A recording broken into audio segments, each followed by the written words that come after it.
шийдсэн байгаа болохоор тэрийг хийнэ гэж бодож байна. Болно үстэй тэгээд. Болно шүү дээ. Юу ярьсны ч.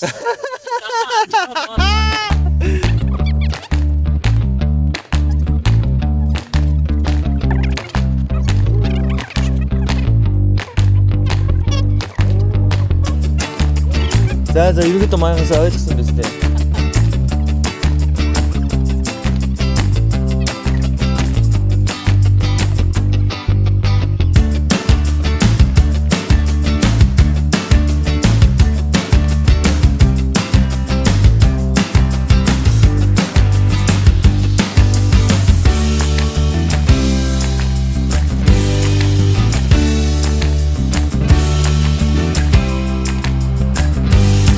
Уур маанаас.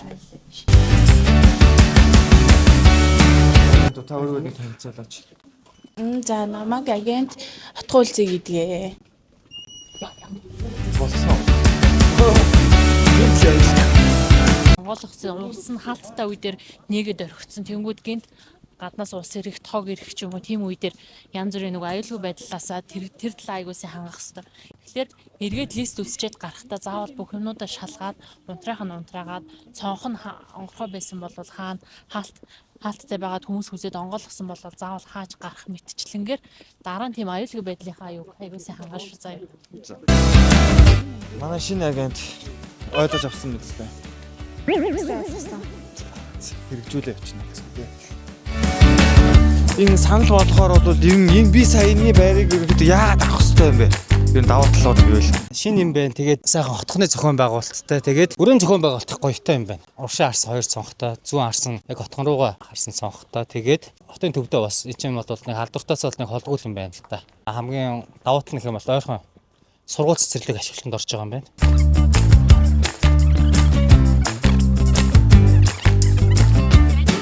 надад бол одоо ер нь апартмент Солонгостой ингээ харьцуулах юм бол энэ барилгыг гадаа ингээ зогсоолоо шийддэг юм их ер нь буруу санагдаад байгаа. Шууд гараал айгу чөлөөтэй гоё. Тэгээд доошоо ч юм уу одоо хаана нэг газар тусна гэдэг хийчих байна. Гадаа шууд хүүхдүүд ингээд аюулгүй тоглоом да. За саяны байр нь лөө хүн айлтай байсан болохоор бас нэг жоохон хөвгтэйсэн болохоор бичлэг хийж чадсангүй тэгээд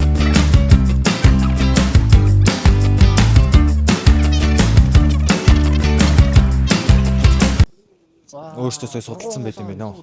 Тэгээ болно гэж энэ хүмүүс бол эндээс бас лист яагаад ажил сонирхолтой хүмүүс байна. Хомчтой ороо. Тийм ингэ зэрэгцэж хаалж агаараа. Манайхаас нэг хүн юун дээрээс унаад аврын шатнаас унаад бэрцсэн тохиолдол байгаа шүү. Тэр юу нь бол агентууд нөгөө нэг айгу анзаарахгүй хайхамжгүй хамаагүй ингэ яагаад байдаг. Тийм учраас тэр мөрнээс зайтай байгаад өөрсдийнхөө хувийн аюулгүй байдал аюул сайн хангаад ханаа юу нь бол энэ ханаа дагаад ингээд цоод явчих. За. Лист төвөр юу компаниас тоолонд даах уу?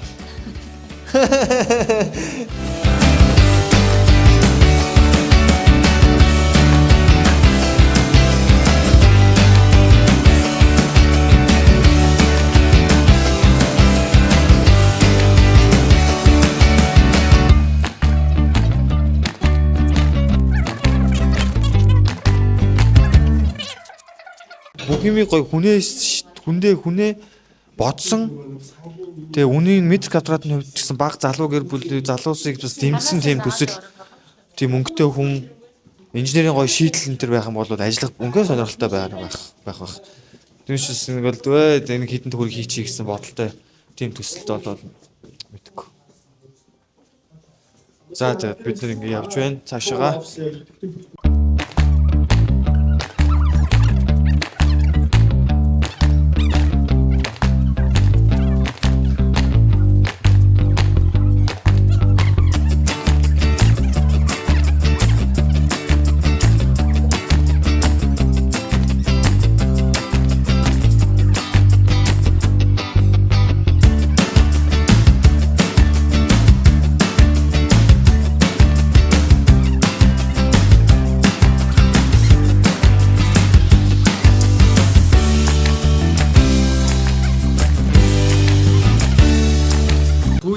одоо барилгууд нь штэ тий. Таны хувьд ингээд үнэн нь ерөнхийдөө хэр боломжийн санагдаж байна. Одоо ингээд залуу гэр бүлүүд ч юм уу тий. Байр авъя гэхээр ингээд 200 сая гээл тэгэл одоо манай ажил хэр байгаа вэ? Ажлын одоо юу гэдэг нь цалин хэр байгаа вэ? Тэгэл энтэйгээ харьцуулахад бол байр аваад хүн ингээд залуу гэр бүл байр аваад ипотекийн зээл тавиа тий. Өртөө амьдраад тэгээ зээлээр нэг байр аваад авчих юм уу? Эсвэл нэг сайхан газар мазар авангуудаа ингээд нэг хямдхан ч юм уу гэр мэрэ бариад ч юм уу тий. Ингээд багаас нь эхлэв зүгээр юм уу? Ер нь үеийн залуучууд чинь байр авахад ер нь дандаа тухай үед үнэтэй санагдана. Тэр урьдчилгаа 20 сая байсан ч хөөх ямар их мөнгө вэ? Тэ одоо урьдчилгаа одоо жишээлбэл 30 сая боллоо гэж хөөх ямар их мөнгө вэ? Хэдэн жилийн одоо нэг 10-аас 15 жилийн өмнө урьдчилгаа нэг 3 сая төгрөг өгөөд тэгэхээр чи хаанаага 3 сая байж гэх юм. Тийм л байсан. Тэгэхээр гэхдээ одоо бол бас харьцангуй өөртөө нэг 2 жил нийгмийн даатгад матглаа төлөөд харилцдаг банкнда тий бас очир мочид орчих юм бол зээлийн нөхцөлд гараад ирж байгаа байхгүй 6% ч юм ингээ орох усны зээл ч юм уу тэгээ бас сонголттой болчих юм байхгүй орон сууцны сонголттой шүү жижиг метр квадраттай төвдөө ойрхон тийм сонголттой очиод авах заагаад өндөр зэрэглэлийн байр авах шаардлага байхгүй шүү дээ байрны сонголтууд их байна их болсон гэсэн үг үү? өндөр зэрэглэлийн байр чинь ерөнхийдөө нэг 2-тоо 3-таа байр сонгож байгаа хүмүүс сонгоод байгаа байхгүй Зөв эхлээд биш те. Одоо тэгэхээр бас нэг юм байгаа ирэгдэжсэн шүү дээ. Нөгөө нэг одоо 3% зээл бас нөгөө одоо юу гэдэг 3 дүүрэг байгаа шүү дээ. Тэгээд бусад одоо аймагуд 3% зээлээр олгож байгаа. Тэгэхээр энэ нь бас нөхцөл бас айгуу дайггүй юм шиг байна те.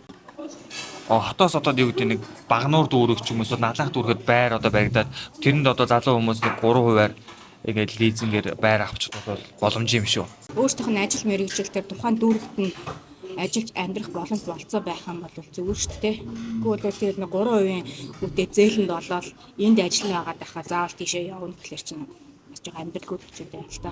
Тэгэхээр ерөөдөө бол та бас нөгөө нэлээд туршлага байна шүү дээ. Одоо нэг янз янзын хүмүүсийн байрыг ангаад аваад ингээд зарж байгаа юм чинь. Тэгээд 200 хэдэн сая маяд бол одоо ямархуу 3 дахьч одоо байр авч байгаа хүмүүс болвол илүү эргээд сонирхдаг гэж ойлгож болох уу вэ? 200 сая. 300 сая ч юм уу тийм. Тэгээ надад бол хитрхи ингээд нэг үнэтэйдэд байгаа юм санагдаад байгаа байхгүй. Тэгээд масаараа угаасаа 150 170 сая доторх байр хайж байгаа байхгүй хүмүүс хэрэглэгчнэр болдог. Тэгээд 150 170 саяд нь айтайхан 2 жижиг 2 өрөө байр олдохгүй байгаа байхгүй. Нэг заа нэг автех 40-оос дээш метр квадрат 50-аас дээш метр квадрат 2 өрөөс нэг 40-оос дээш хамгийн багадаа 40-оос дээш 50-аас дээшээ байж ижил нэг автех хүн амьдрахад хөвчлөх гэдэг байгаа шүү дээ. Тэгэхээр чинь заавалч 200 гараа авчиж байгаа байхгүй.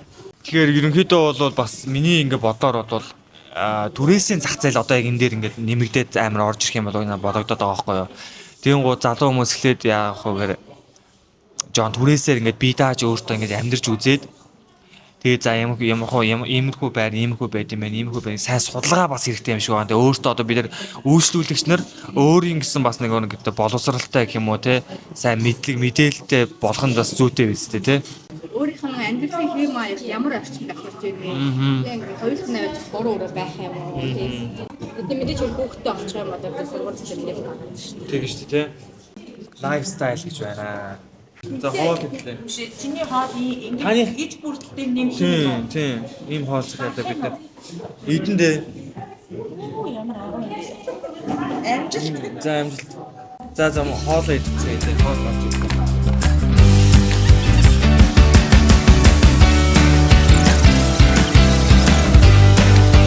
Ганцлыг төвч юм уу? Тэднийг юм айгуу сайн анзаарна. Тэгэнгүүтээ цонхны байрлал юмнуудаа юм харна. Сашиглалтанд орсон орноо юмнууд ядчил өнгөө дээрээс хараад нэг анхны судалгаа эсвэл тухайн барилгын компани пэйж дээрээс нь вебсайт дээрээс нь тэгээд судалгаа хийгээд хэдэн онд орсон сөх менежмент нь ямар байдгийг доороо хамгийн гол нь зогсоолтой юм уу ил зогсоол байгаа юм уу тэднийг нь бас айгуу сайн хараарай за.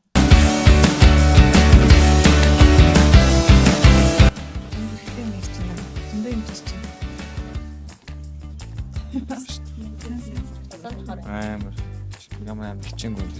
Таны хичээнгүй хаанаас вэ? Fire up бас. Ёо да. Фу.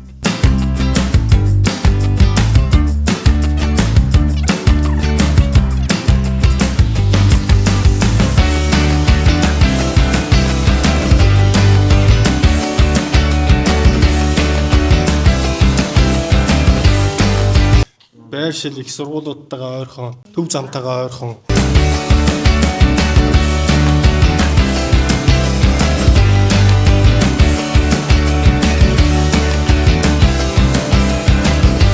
За тэгээд өнөөдөр ямар ч сан лист туур маань энэ хүрээд өндөрлөж байна. Дууслаа. Чи тухайн листний юуг нь харж байна? Би юу? Би бол яг энгийн харж байна. Хүнийгээ бодсон шийдвэртэй юм хийсэн байна уу гэвэл харж байна. Гадаа гараад зогсоол хүүхдтэй чанарыг хараад энэ зөв. хийцлэл гэх юм уу те төлөвлөлтийг нь. Тий. Хэр ингээд шууд гараа гараад хүүхдэд холбоотой юу. Тэгээ орчныг нь.